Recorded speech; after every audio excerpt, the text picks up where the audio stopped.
C'est toujours un plaisir de se joindre à vous dans Viva Événement. Bonsoir à tous et bienvenue dans cette nouvelle édition. Tout de suite, les principaux titres. Politique, l'ancien président de la transition Andrazuel claque la porte au processus de réconciliation nationale conduit par la FFKM. Sécurité alimentaire, le Grand Sud continue de crier famine. 4 autres personnes sont mortes de faim dans la région de Bekil. On en parle dans cette édition. Toujours dans le sud de la Grande Île, l'enquête avance concernant le rap du petit Karin de 11 ans mardi dernier. La police arrête 3 suspects pour complicité. Actualité internationale, les Chinois célèbrent aujourd'hui la nouvelle année lunaire.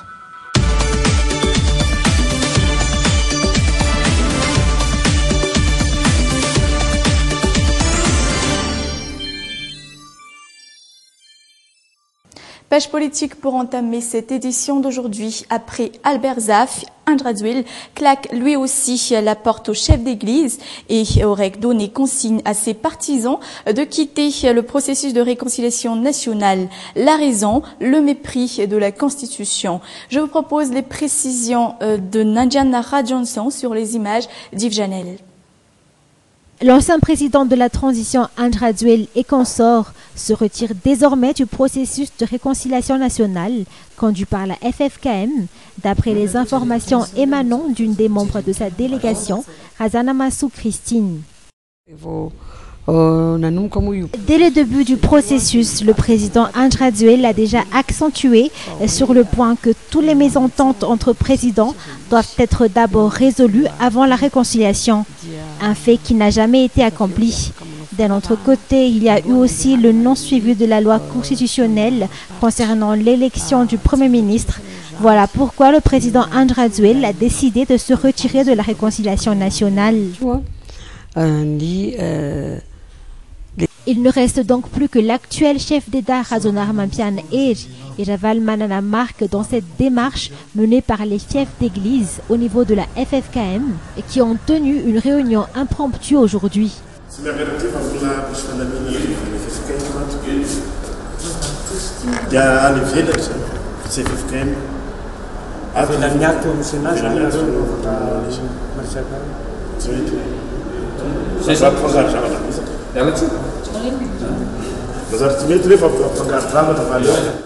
La concertation dure environ 2 heures.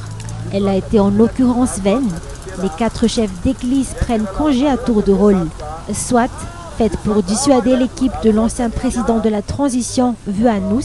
Cette réunion d'aujourd'hui n'a rien donné pour la Fédération des églises chrétiennes à Madagascar. Le processus s'arrête ici pour la FFKM. Kidnapping du petit Karan de 11 ans mardi dernier. Je vous en avais fait part dans les titres tout à l'heure. L'enquête avance en bonne et due forme. 3 personnes ont été arrêtées, suspectées d'être complices de cette prise d'otage. Les ravisseurs qui, rappelons-le, requièrent une rançon de 400 millions d'ariars à la famille de Hussein. La voiture des ravisseurs, une Peugeot 309 ayant servi au rapt, a été retrouvée vide mercredi même. La police poursuit l'enquête à ce jour. Les employés de la commune urbaine d'Antananarive donnent 72 heures à l'exécutif pour se rétracter quant à la scission en 6 de la capitale. D'ici là, ils comptent renforcer leur grève sauf réponse à leurs attentes. Aussi, ces employés de la CUA demandent une concertation avec les députés, les élus de la capitale. La capitale est dans tous ses états aujourd'hui. La population perd espoir. Des images à tomber debout. Antananarive qui ne cesse de régresser. C'est la triste réalité alors que bon nombre de gens ont rejoint la capitale en quête d'une meilleure vie. Aris Ariel. Véro habite la capitale depuis 20 ans. Après avoir passé son enfance à Antanfoot, cette mère de famille a rejoint la capitale et habite désormais le quartier des 67 hectares. J'ai quitté la campagne pour la ville en l'espoir d'une vie meilleure. Croyant y trouver une meilleure vie, elle décide de rejoindre la capitale après s'être mariée. Mais les rêves basculent aujourd'hui. Antananarive est dans tous ses états. Actuellement, je commence à poser des questions sur la volonté des dirigeants. Le doute s'installe, mais je garde quand même une lueur d'espoir. Et Vert n'est pas la seule. Pratiquement toute la population partage cet avis. Antananarive ne cesse de régresser davantage de jour en jour. Tana, c'est l'embouteillage, des bouchons partout, des rues dans des piètres états. Je suis choquée par l'insalubrité de la capitale. La commune n'arrive plus à gérer tous ces ordures.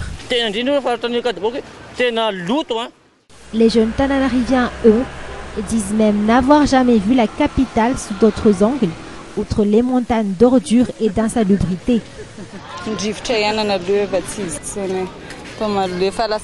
L'air sur Tana est étouffant et pollué. C'est choquant. Des ordures partout. La capitale inspire désormais le dégoût. Les embouteillages perdurent. Les routes sont délabrées. Les montagnes d'ordures sont vues quasiment partout. Redresser la capitale est loin d'être gagné. Petite info météo, nous l'avons tous remarqué sans doute ces derniers jours, la pluie n'a cessé de tomber et d'après les informations émanant du service de la météorologie d'Ampangino, ce n'est pas près de changer au prochain jour. La pluie sera toujours au rendez-vous, d'autant plus que nous sommes en pleine saison de pluie. La famine continue de frapper dans le Grand Sud. Hier, elle a encore coûté la vie à 4 personnes dans la région de Bekil, où le Kiri prend de plus en plus de jour en jour. Et justement, les bailleurs de fonds et la Commission de l'océan Indien se sont concertés concernant la sécurité alimentaire dans les pays de l'océan Indien. Madagascar est donc concerné plus que jamais. Objectif, faire de la Grande Île un relais entre les îles en termes de production.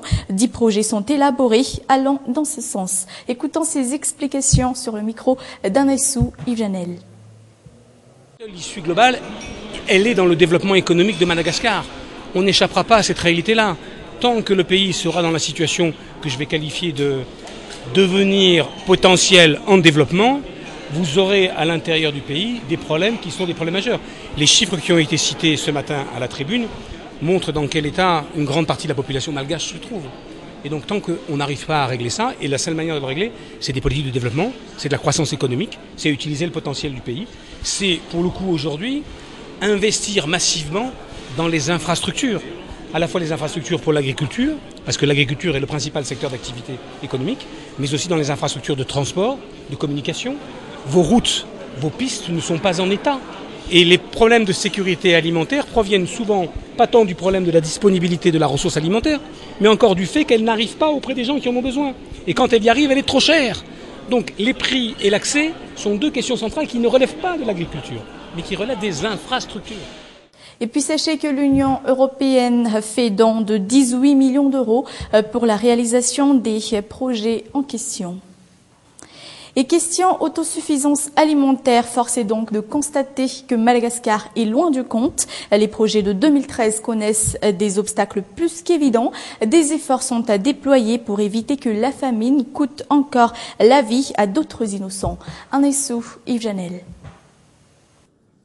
76% de la population parmi les 20 millions d'habitants n'arrive pas à atteindre le niveau calorique idéal. Depuis le début du mois de novembre, 105 personnes ont trouvé la mort dans le district de Bekil, faute de sous-alimentation. 3000 personnes ont dû également s'immigrer. Le manque de production en est la première cause. 3 millions d'hectares de terres disponibles ne sont pas cultivés. Deuxième cause, les catastrophes naturelles ainsi que le changement climatique. Mais le plus remis en question est le manque de financement ainsi que le manque de programmes adaptés pour l'accroissement de la production malgache.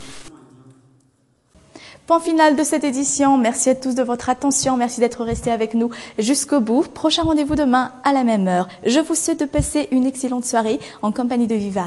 Au revoir.